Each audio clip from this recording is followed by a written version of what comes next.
Assalamu alaikum wa alaikum assalam. Assalamu alaikum wa alaikum assalam. Assalamu alaikum wa alaikum assalam. Assalamu alaikum wa alaikum. It's Talib again, and Ashhadu an la ilaha illallah, Ashhadu anna Muhammadan Rasulullah. I declare that there is none worthy of worship except Allah alone in truth, and I declare that Muhammad is his messenger. If you say those words, you become a Muslim. It's easy peasy like that.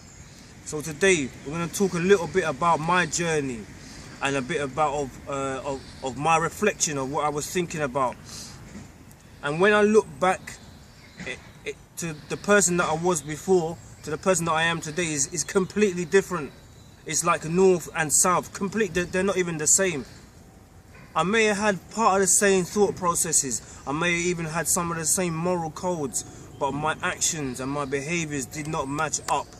It was only when I had a meeting with somebody that I knew from before, and when I was sitting with that person, I was sitting and then we were talking about the times before, and I was thinking to myself, I'm not the same person. Like, I may speak the same, I may have the same features, I might even dress the same, but I'm not the same person. I'm completely different. The way that my mind thinks now and the way that my heart is now. My heart now is at complete rest. Before I was so anxious, I didn't know where I was going, if I was going left or if I was going right. Most of the time I was going around in a complete circle, and then I would realise I'm back at the same spot. And then the time came when I had to make a decision. I had to make a decision on my life. I had to decide that if I want to keep living like this, then there's only really one outcome, or one of two outcomes. I'm either going to end up in an institution where they look after people permanently because, you know, there's certain chemicals that's gone wrong in the mind, or I'm going to be a destitute, I'm going to be homeless, I'm going to be living on the street. But I didn't want that for myself, I wanted something better. So what did I do? I used my intellect. Because Islam appeals to your intellect, it appeals to your logic. It doesn't go beyond the realms and the spheres of normality. It looks to what is, and it shows you and gives you clear explanations. So when I look back now onto who I was and what I was doing before, I look back and I see that I'm completely better. The relationship that I have with my parents now is completely different now. I'm now a trustworthy person now in my home, where before I was somebody that you wouldn't even leave in the room alone for a couple of minutes. Let's just keep it concise. And this is what I'm saying. People may say, well, you know, my thing offers me that, and my thing offers me that. But I'm telling you that Islam offers you everything. It gives you the whole package.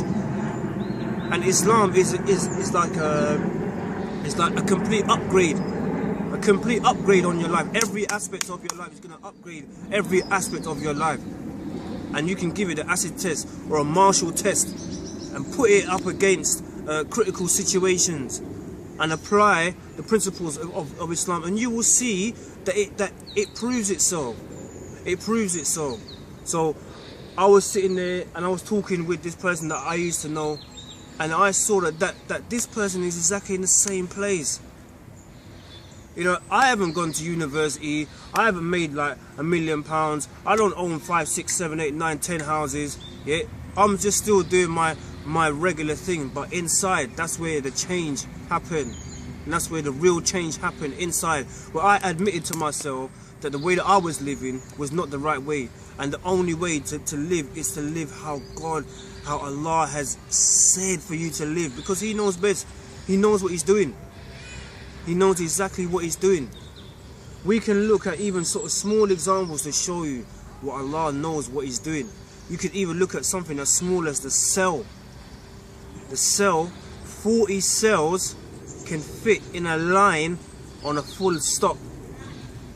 40 cells can fit in a line on a full stop. Each cell has like a control center, and within that control center there's your DNA, and your DNA has 23 different parts, or is split into 23 parts, but they all line up perfectly together.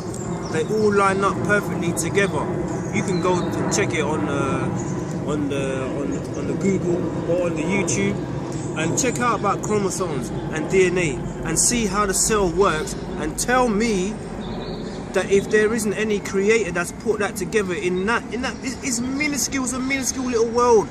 And if there's no creator that's put that together, then who put it together? If you're gonna tell me that my watch was made, my clothes was made, but you're gonna tell me that the cell was not created, or there's no complete, absolute, magnificent intelligence behind the creation of the cell, and there's billions of cells, and if we don't have the cells, we're dead. So think about it. Think about it. Think about it. Allow yourself a moment. Give yourself a moment, 5 minutes in your day. Think about, what am I doing and what do I need to do? What am I doing and they're separate at the moment. And you need to bring them together.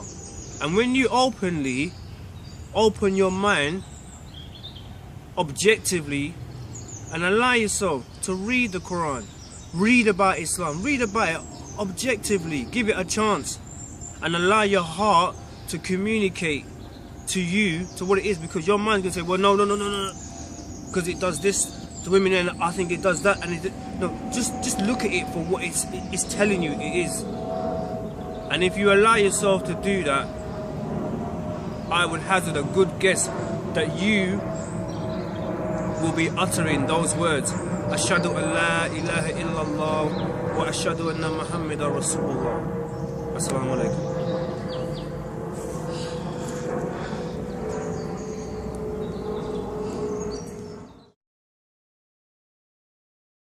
Assalamu alaikum wa alaikum assalam.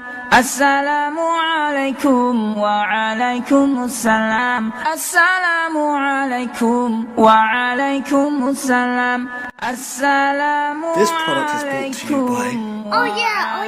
Loving Dawa.